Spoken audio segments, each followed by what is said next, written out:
বর্ণাঢ্য শোভাযাত্রার মধ্য দিয়ে শালবনী ব্লকের কলসিভাঙা সংলগ্ন পাড়ুরাইমা এলাকায় শতবর্ষ প্রাচীন শ্রী শ্রী সন্ন্যাসী মাতা বামন বুড়ি পুজোর উদ্বোধন হলো। একই সঙ্গে উদ্বোধন হলো এই পুজোকে কেন্দ্র করে অনুষ্ঠিত মেলারও। মঙ্গলবার বিকেল 4টা নাগাদ শালবনী ব্লকের পাড়ুরাইমা এলাকায় এই পুজো ও মেলার উদ্বোধন হয় বর্ণাঢ্য শোভাযাত্রার মধ্য দিয়ে।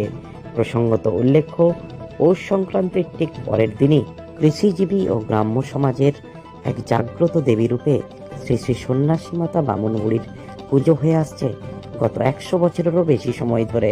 এবারও তার ব্যতিক্রম হয়নি। এক বর্ণাঢ্য শোভাযাত্রার মধ্য দিয়ে এদিন বিকেল 4টা নাগাদ শ্রী শ্রী সন্ন্যাসী মাতা বামন বুড়ির পুজো ও মেলার উদ্বোধন হয়।